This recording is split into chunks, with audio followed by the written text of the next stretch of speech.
Entresueño, por Angelina Acuña.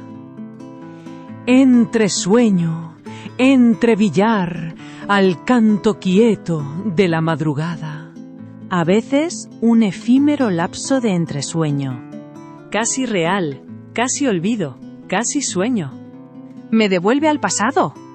En un tiempo de mágicos instantes. Lleno de inmensidades. Voy recorriendo entonces altozanos. De nubes vaporosos. Con mis niños, asidos de mis manos, resbalamos por mullidas laderas.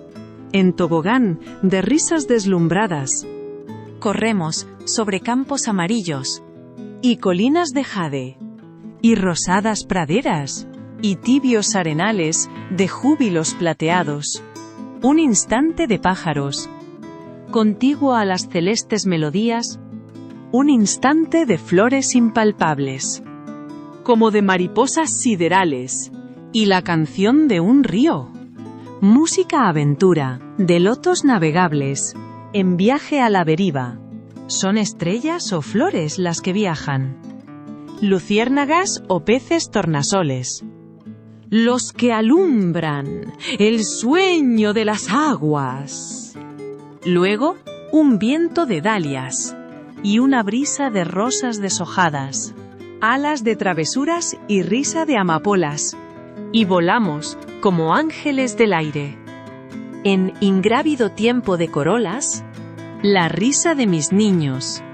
Su cándida inocencia, su explosiva alegría. Oigo su parloteo delicioso, y me siento de nuevo travestida. Jovial, iluminada, en la azul transparencia de la vida. Un efímero instante de entresueño, casi real, casi engaño, casi herida. Regreso palpitante, alucinada, es luz de realidad la que golpea sobre mi corazón y me despierta. Con tañido implacable, un violento regreso desde una dulce lejanía hacia la brusca claridad que invade los contornos del día. Un violento regreso a la memoria. Siempre curul, siempre hiriente, siempre vida. Aquí es la soledad, aquí el silencio. ¿De este lado del sueño? Ya tan solo me llaman los recuerdos. Ay, mis niños, de entonces. Y su ingrávido tiempo de corolas. Y su instante de pájaros. No ríen como entonces, ya no cantan, ni vuelan, ni van asidos de mis manos. Ellos no son aquellos. Nos separan distancias. Buscan otros caminos, transitan otras huellas.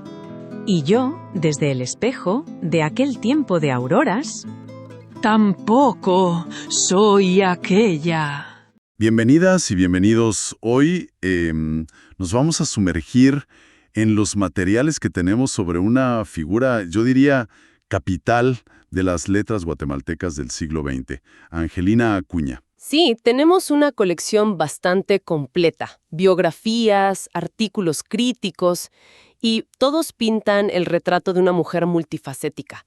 Poeta, maestra y sin duda una forjadora del verso hispanoamericano. Y lo que me parece fascinante de entrada es la dualidad que proyectan estos documentos, ¿no? Totalmente.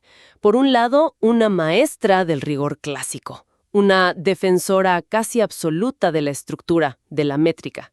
Y por otro, una innovadora, alguien que se atrevió a crear sus propias formas. Exacto. Y esa es nuestra misión hoy, desentrañar esa vida.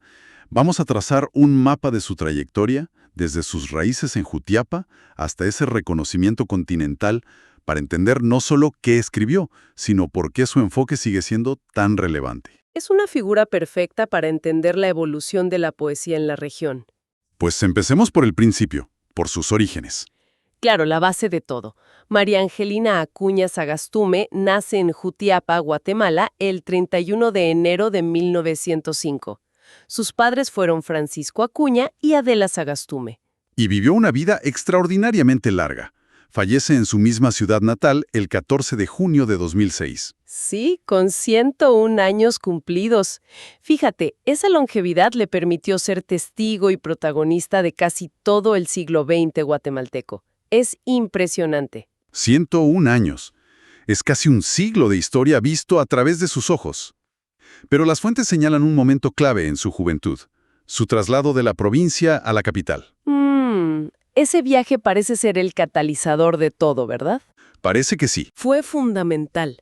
Jutiapa era su cuna, pero la ciudad de Guatemala fue su crisol. Se va para allá para formarse como maestra de educación primaria en el Instituto Normal Central para Señoritas Belén. Que no era cualquier escuela, según entiendo. Para nada. En esa época, Belén era el epicentro de la formación para mujeres con inquietudes intelectuales. Era una de las pocas vías de acceso a una vida profesional. Y fue ahí donde su doble vocación tomó forma. Me interesa mucho esa idea de la doble vocación. Los textos la reputen constantemente. Maestra y poeta. A veces uno piensa que la docencia le quita tiempo al artista, pero en su caso... Eran dos fuerzas que se impulsaban mutuamente. Totalmente. No podemos entender su poesía sin recordar que ante todo era una educadora. Su claridad, su estructura, todo eso viene de ahí, ¿no? Exacto. Ejerció en instituciones de enorme prestigio. El propio Instituto Belén, el Instituto América para Varones, el Instituto Nacional Centroamérica.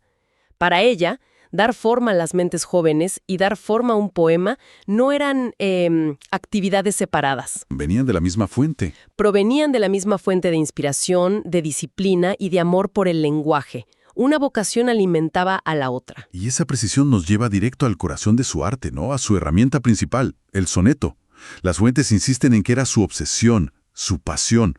A ver, para los que no vivimos contando sílabas, ¿qué tiene de especial esa forma? Pues, mira, el soneto es para muchos poetas el desafío técnico definitivo. Imagina que eres un arquitecto al que le dan un terreno diminuto y le piden construir una catedral. ¡Guau! ¡Qué buena analogía! Es que es eso, una estructura súper rígida. 14 versos, ni uno más, ni uno menos. Generalmente en decasílabos, o sea, de 11 sílabas, lo que exige un control del ritmo casi musical. Y encima, organizados en 2 cuartetos y 2 tercetos, con una rima fija y muy estricta. O sea, no se trata solo de tener una buena idea, sino de encajarla en un rompecabezas casi matemático sin que pierda la emoción. Suena dificilísimo. Lo es. La verdadera dificultad, la que separa a los aprendices de los maestros, es hacer que todo ese andamiaje desaparezca. Que el poema fluya con naturalidad. Que no se note el esfuerzo. Que no se note. Por eso me encanta una cita de la periodista Atala Valenzuela que aparece en los materiales. Ella escribió algo que resume esta lucha a la perfección. Se ha dicho que Apolo inventó el soneto para mortificación de los poetas. Para mortificación de los poetas.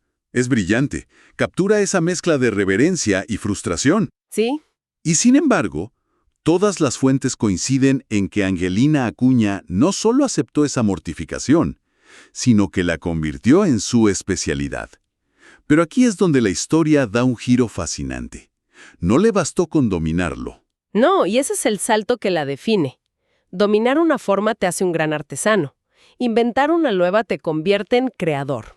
Totalmente. Hay una cita de ella misma en los documentos que lo explica con una sencillez que desarma. Dice, «Tanto me gusta el soneto que inventé la sonetina, que se parece mucho, pero tiene otro orden en las rimas que siguen siendo en decasílabas». Es increíble la naturalidad con que lo dice. Me gustaba tanto que decidí hacer mi propia versión. Eso revela una confianza creativa inmensa. Una confianza que solo nace de un dominio técnico absoluto. Pero, ¿por qué hacerlo?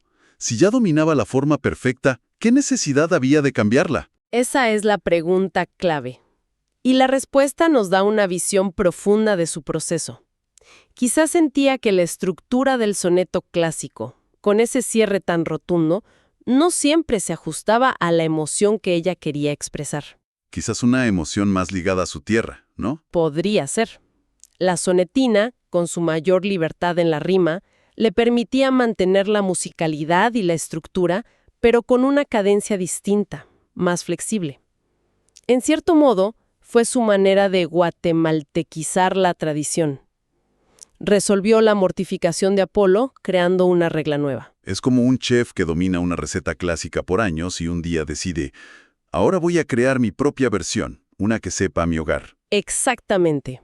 Eso es un acto de apropiación y de afirmación artística.